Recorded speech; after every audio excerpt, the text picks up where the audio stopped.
Hello guys, welcome to our channel. आज हम class 12th का फिजिक्स का chapter number 4 moving charge and magnetism का एग्जाम्पल नंबर 4.8 करने जा रहे हैं। लेट रीड द क्वेश्चन में हमें क्या बोला है। Shows a long straight wire of the circular cross section. यहाँ पे अपन को एक लॉन्ग स्ट्रेट वायर दिखाई गई है जिसका सर्कुलर क्रॉस सेक्शन, उसका रेडियस कितना है, ए रेडियस है, जो स्टीडी करंट कैरी कर रही है आई। ठीक है, अब ये जो करंट आई है ये यूनिफॉर्मली डिस्ट्रीब्यूटेड है over across this cross section. हमें क्या कैलकुलेट करना है, हमें इनको कैलकुलेट करना है मैग्नेटिक फील्ड। कौन से रीजन में, जब अपना जो आर है वो ए से छोटा है, और सेकंड इन दी केस जो अपना आर है वो ए से बड़ा है। ठीक है, तो स्टार्ट करते हैं अपने क्वेश्चन को। तो सबसे पहला केस लेते हैं अपन, केस 1। ठीक है, जहाँ पे जो अपना आर है वो ए से छोटा है। तो मान लो ये अपना क्या है, अपना कंडक्टर है। अब इसका जो रेडियस है वो कितना है, ए है। ओके, इसका जो रेडियस है वो कितना है, ए है। अब अपन को आर ये मान लेते हैं आर है। ठीक है, ये आर जो है वो ए से छोटा है। अब यहाँ पर अपन को बताना है कि मैग्नेटिक फील्ड इस रीजन में कितनी होगी। अब अपन यहाँ क्या करते हैं, एम्पियर लूप ड्रॉ करते हैं। ठीक है, अब according to the ampere circuital law अपना integration of the B dot D L किसके बराबर होगा, म्यू नॉट आई ई बोल देते हैं। ठीक है, तो ये आई ई क्या होगा, ये होगा अपना करंट इनक्लोज बाय लूप। ठीक है, ये क्या हो जाएगा, करंट इनक्लोज बाय लूप। अभी जो हमने ये लूप बनाई उसमें कितना करंट इनक्लोज है, बिकॉज देखो इसमें तो यूनिफॉर्मली जो है अपना करंट आई डिस्ट्रीब्यूटेड है पूरे कंडक्टर के ऊपर।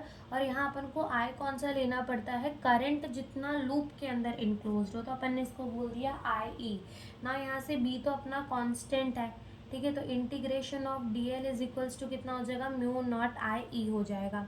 अब यहाँ से जो इंटीग्रेशन ऑफ डी एल करेंगे, यानी कि इसका अपन को पूरा सरकमफरेंस लेना पड़ेगा, तो वो कितना हो जाएगा, 2 पाई आर हो जाएगा is equals to mu not I ई ना। अब इस आई ई को देखो, अपने पूरे कंडक्टर के ऊपर आई करंट था, लेकिन यहाँ तो अपन ने आधा छोटा सा अंदर लूप लिया है, तो उसके अंदर कितना करंट होगा ये कैसे निकालेंगे। तो ये अपन निकालेंगे, कैसे निकालेंगे, करंट डेंसिटी को मल्टीप्लाई कर देंगे उसके एरिया के साथ, that is pi R square के साथ ना। वो ये करंट डेंसिटी क्या होती है, टोटल करंट अपॉन में टोटल करंट कितना है अपॉन में उसका टोटल एरिया कितना हो जाएगा, pi A square and then this is pi R square. तो पाई से पाई मर जाएगा, तो जो अपना आई ई आएगा वो आ जाएगा आई आर स्क्वायर अपॉन में ए स्क्वायर। तो यहाँ पुट कर दो, देखो b is equals to 2 pi R is equals to mu naught, और आई ई अपना कितना निकाला, आई आर स्क्वायर अपॉन में ए स्क्वायर।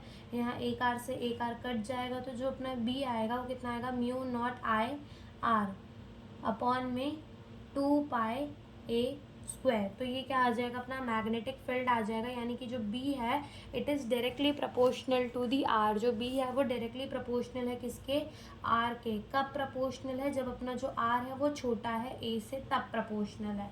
अब केस टू में हमें क्या बोला है, केस 2 में हमें बताना है जब अपना जो R है वो बड़ा हो A से।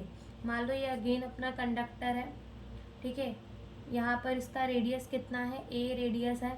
अब अपन को आर मान लो, ये आर जो है ये यहाँ आ रहा है। ठीक है, अब इस इधर पे भी एक इमेजिनरी एम्पियर सर्किटल लॉ की तरह से एक लूप बना लो। इधर हमने एक लूप बनाया, अगेन यहाँ पर भी क्या हो जाएगा, integration of B dot D L is equals to mu not I. अब आई अगेन क्या है, चार्ज जो अपना करंट जो इनक्लोज्ड हो बाय द लूप। अब यहाँ पर अपने लूप के वजह से कितना चार्ज इनक्लोज है, पूरा आई चार्ज ही तो इनक्लोज्ड है। ठीक है, जितना भी करंट है अपना आई करंट तो इनक्लोज्ड है, बिकॉज देखो यहाँ पर थोड़ी हम आधा करंट काट के ले रहे हो, इतना बड़ा लूप है तो इस लूप के अंदर ये भी तो आ गया, यानी कि टोटल आई ही अपना करंट हो जाएगा। तो अगेन यहाँ B constant, integration of D L is equals to mu not I हो जाएगा। ठीक है, अब इंटीग्रेशन ऑफ डी एल करेंगे तो ये कितना हो जाएगा, 2 पाई आर हो जाएगा is equals to mu not I. तो जो अपना बी होगा वो हो जाएगा म्यू नॉट आई अपॉन में 2 पाई आर। तो यहाँ से जो अपना b है it is inversely proportional to the r। कब अपना इन्वर्सली प्रोपोर्शनल है, जब अपना r जो है वो a से बड़ा है। तो अब इसका ग्राफ देख लेते हैं। देखो यहाँ पे मान लेते हैं ये अपनी y एक्सिस, और यहाँ अपन ने क्या लिया, मैग्नेटिक फील्ड लिया, और ये अपनी x एक्सिस जहाँ अपन ने क्या ले लिया, r ले लिया।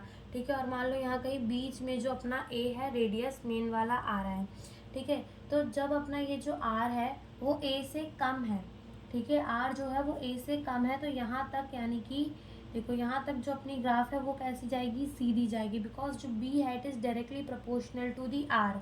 बट लेटर जब अपना आर जो है वो मतलब जो अपना ए है वो छोटा हो जाएगा, आर जो है बड़ा हो जाएगा, तो जो अपना ग्राफ है वो ऐसा जाएगा, because B is inversely proportional to the R. तो ये हमारा ग्राफ बन जाएगा। यही हमसे इस क्वेश्चन में पूछा था। Thank you for watching the video.